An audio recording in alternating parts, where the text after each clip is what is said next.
Kami ajak Anda bergabung kembali dan melihat situasi terkini di Vatikan, pemirsa.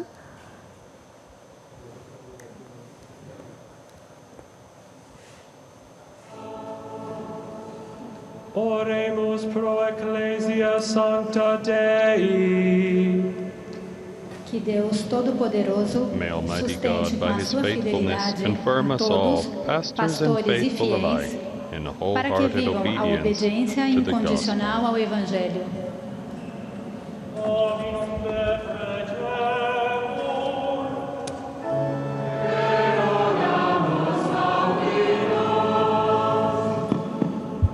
Oremus pro Pontificie nostro Leone. Que Dieu Tout-Puissant, avec sa grâce, May Almighty le garde God, dans by His l'exercice du grace, ministère watch over de him in his successeur de l'apôtre ministry as Pierre the et successor de of the pasteur de Apostle l'Église Peter universelle. and pastor of the Universal Church.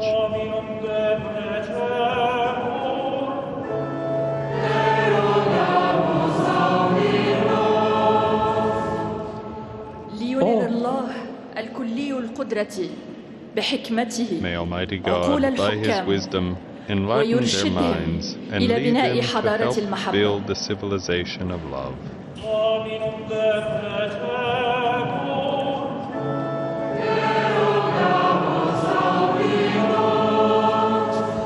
Oremus pro pauperibus ac pro egrotis in terrarum orbe.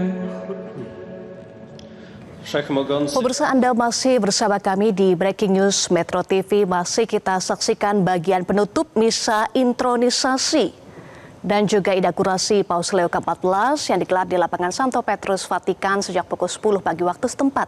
Ini menandai masa jabatan Paus Leo ke-14 sebagai pemimpin tertinggi Gereja Katolik.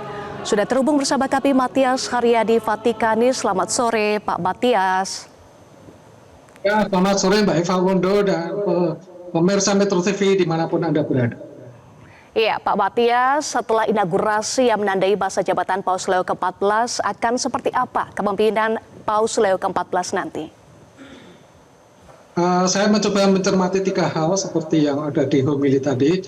Satu adalah Paus Leo dengan sangat jelas dan tegas mengatakan bahwa katakanlah seperti ini, dia semacam menjadi servus servorum Dei. Jadi pelayan dari pelayan Tuhan. Itu artinya apa? Sejauh saya mengerti, beliau pasti akan mengikuti jejak Paus Fransiskus, di mana ciri kepemimpinan Gereja Katolik masa depan itu bukan sangat triumfalis atau terlalu birokratis elitis, tetapi memposisikan diri sebagai pelayan untuk umat beriman semua. Dan kalau sikap ini ditindaklanjuti sebagai sikap hidup sebagai pemimpin Gereja Katolik, maka beliau akan menjadi orang yang sangat komunikatif dengan semua orang. Tidak mau mengambil jarak seperti Paus Fransiskus, tapi merengkuh semua orang untuk diajak berkomunikasi. Dan kita melihat gaya beliau sebagai orang Amerika yang sangat egaliter. Dia betul-betul ya, ketika kita melihat beberapa tayangan TV sebagai paus, dia sangat dekat dengan semua orang. Jadi ingin merengkuh atau ya bertemu, bertatap muka, berbicara dengan semua orang. Itu yang pertama. Yang kedua tadi disebut juga mengenai fratelli tutti, artinya dia memposisikan diri sebagai pemimpin Gereja Katolik yang ingin membawa gereja untuk merangkul sesama anak bangsa, anak Tuhan di semua penjuru sebagai sesama manusia yang mestinya bersaudara, bersahabat, bercakap-cakap dalam suasana persaudaraan, sehingga tidak ada lagi yang namanya permusuhan atau konflik, melainkan semua perbedaan itu bisa diselesaikan dengan baik dengan cara diplomasi. Kita melihat bahwa persis ketika Paus Fransiskus mau dimakamkan, kita melihat pemandangan yang luar biasa di dalam Basilika Santo Petrus, di mana Presiden Amerika Donald Trump dan Presiden Ukraina Zelensky itu bertemu, berbincang-bincang di dalam Basilika Santo Petrus. Nah, saya melihat ini sebuah pertemuan sangat simbolis ya, tetapi mempunyai gema politik yang luar biasa, dan rasanya hari-hari ini akan terjadi perundingan langsung, dan memang sudah berlangsung di Turki antara Ukraina dan Rusia. Semoga pertemuan ini membuahkan hasil yang sangat positif sehingga perang di Ukraina bisa berakhir karena sudah 3 tahun dan itu merugikan kedua belah pihak. Yang ketiga adalah Paus ingin membawa kita mencintai kehidupan. Jadi kita merawat bumi kita sebagai tempat pijakan kita hidup bersama dan kita bekerja sama dengan satu sama lain untuk menjaga keberlangsungan rumah kita bersama ini. Dan ini adalah gema yang sangat kencang digaungkan melalui ensiklik Laudato Si oleh mendiang Paus Fransiskus. Mungkin itu saja, Mbak. Baik, Pak Matias, kami ajak Anda dan pemirsa untuk melihat situasi terkini misa intronisasi Paus Leo ke-14. Nampaknya Paus Leo memberikan berkat meriah ya, Pak Matias, saat ini prosesi yang berlangsung.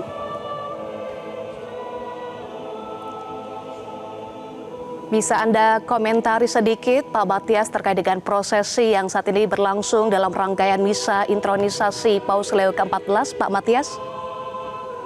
Ya, ini bisa jadi akan pembagian komuni ya.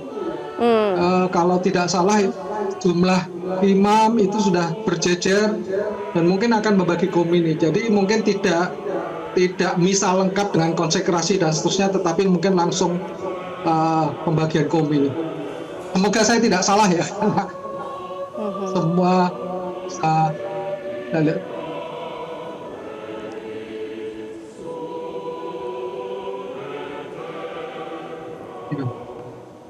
kalau saya boleh sedikit berkomentar lebih agak di luar konteks ini. Konteks ya, visual ini adalah Paus Leo ini saya dengar 2 kali mengunjungi Indonesia. Dan 2 kali datang ke Papua, khususnya di kota Sorong dan Manokwari.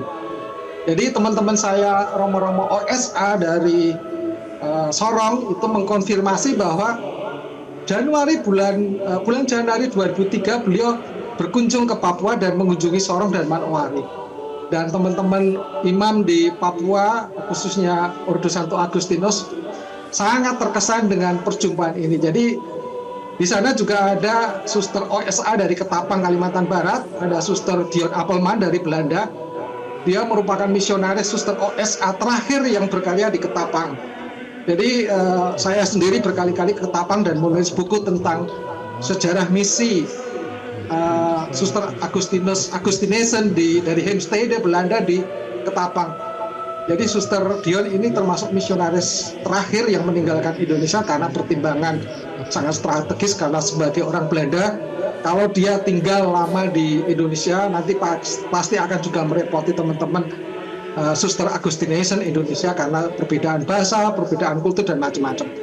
Intinya saya mau mengatakan Nuncio Duta Besar Indonesia, Duta Besar Vatikan untuk Indonesia, Monsignor Piero Piopo dalam kesempatan misa habisan keuskupan Timika kemarin, dia mengatakan dalam bahasa Italia, kalau sudah pernah 2 kali maka yang ketiga kali itu akan terjadi. Itu artinya dia berharap suatu kali Paus Fransiskus akan berkunjung lagi ke Indonesia dan juga mengunjungi Papua. Itu artinya apa? Indonesia menjadi perhatian pribadi dari Paus Leo ke-14. Indonesia juga menjadi bagian perhatian dari Paus Leo ke-14. Kita saksikan kembali visual terkini. Ada dupa sebagai simbol dalam pelantikan Paus. Dupa ini juga menjadi simbol yang digunakan dalam pelantikan Paus, misalnya dalam pelantikan Paus Leo ke-14 atau misa intronisasi saat ini. Apa yang bisa digambarkan dari simbol ini, Pak Matias? Ya, ini sebenarnya prosesi liturgi Ekaristi seperti biasa. Jadi ketika sudah terjadi persembahan, kemudian Nisdinar atau putra altar, nah sekarang itu imam itu memberkati kita dengan dupa. Jadi bukan sesuatu yang istimewa, itu sangat biasa dalam perayaan Ekaristi meriah. Prosesi yang biasa ya dalam perayaan Ekaristi. Baik, selanjutnya prosesi apa lagi, Pak Matias, yang akan berlangsung di bagian penutup ini? Bukan, ini masih berlangsung Ekaristi seperti biasa. Jadi saya koreksi tadi bukan pembagian komun ya, tetapi entah mengapa itu beberapa orang itu berjejer di sana, saya juga tidak tahu. Tapi intinya ini perayaan Ekaristi masih berlangsung seperti biasa. Baik. Kita saksikan kembali misa intronisasi Paus Leo ke-14. The ministry of your church, the fruits of his saving work may advance the salvation of all the world through Christ our Lord. Amen. Dominus vobiscum. Sorsum corda. Gratias agamus Domino Deo nostro. Vere dignum et justum est, equum et salutare. Nos tibi semper et ubique gratias agere. It is truly right and just, our duty and our salvation, always and everywhere to give you thanks, Lord, Holy Father, Almighty and Eternal God, and to praise you, glorious in the company of your saints. Through them you adorn the mystical body of your only begotten Son, and make them the foundation of your holy church, prepared in the patriarchs and prophets of the Old Covenant, and established in the fullness of time upon the apostles. From their number you chose blessed Peter, who, after confessing the divinity of Christ, became the rock on which his church was to be built. Domus, ab ipso Petra fieri You made him meriretur. the guide and guardian of your whole flock, Totius tui gregi sic praesulem that he custodemque might constantly fecisti. confirm his Ut brethren in fratres faith, quoque suos and entrusted by your Son with the keys of the kingdom, et a might know filio that tuo regni whatever he laid clavibus down on earth, you, Father, would insignitus, confirm in quique heaven. ipse statuisset in terris, servaturum te, Pater, sciret in celis. Cum odie singulare munus, Today, principe as we recall apostolorum, with tua devotion and gratia gratitude commissum, this great task and devotamente responsibility recollimus, bestowed by your maestatem grace upon the tuam Prince of the claudamus, Apostles, et choris we angelicis praise your majesty and sociamur join the in choirs of angels exultatione as we clamantes. joyfully acclaim.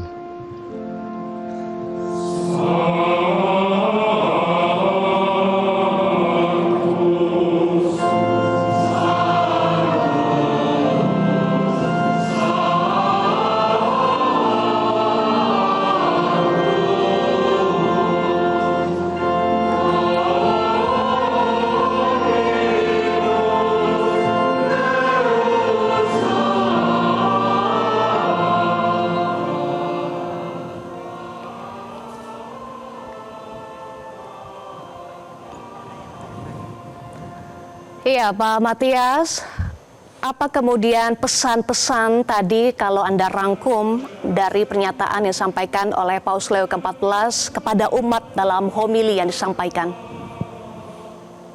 Ya, mungkin ini poin ketiga. Paus Leo ke-14 tadi menyitir sedikit mengenai semangat misionaris, semangat misi. Dalam berbagai laporan media besar arus utama, dia dikatakan begini, dia memang orang Amerika, tetapi dia tidak pernah mau bersikap layaknya seorang Amerika. Tetapi dia lebih senang atau merasa lebih nyaman memposisikan diri sebagai seorang misionaris Amerika yang berkarya puluhan tahun di Peru. Jadi kalau kita melihat konstelasi gereja nantinya, rasa-rasanya beliau akan menggelorakan semangat misi itu ke mana-mana.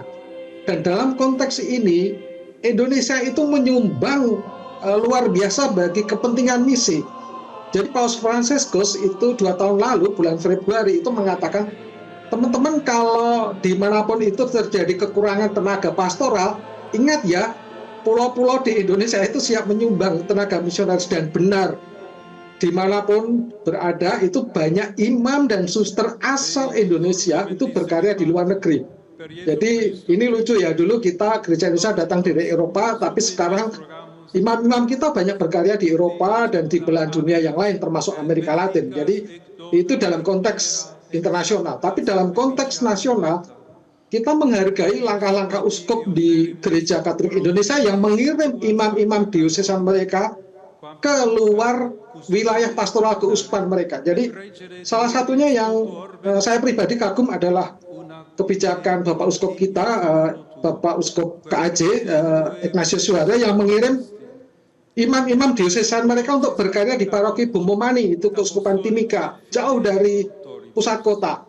Juga Uskup Semarang yang memulai sejak mungkin 3 atau 4 dekade yang lalu mengirim imamnya berkarya di Keuskupan Ketapang, di Kalbar, dan harap tahu bahwa Keuskupan Ketapang itu daerahnya luar biasa susah, sulit sekali.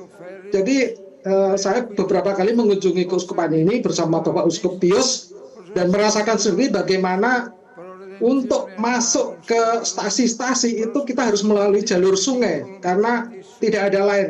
Kalaupun jalur darat harus melalui apa yang disebut dengan jalan perusahaan. Itu artinya jalan-jalan yang dulu dibuka oleh perusahaan-perusahaan sawit atau perusahaan perkebunan HPH untuk mengangkut kayu atau mengangkut sawit. Jadi memakai jalur itu. Jadi jalan aspal itu sangat terbatas. Itu baru di Keuskupan Ketapang. Kalau kita menginjak ke Keuskupan Agats di Papua, itu lebih, tanda kutip, lebih ngeri lagi karena semua akses transportasi itu melalui sungai. Dan lebar sungai dari kanan ke kiri itu sampai tidak kelihatan, itu artinya sangat luas dan di situ banyak buaya.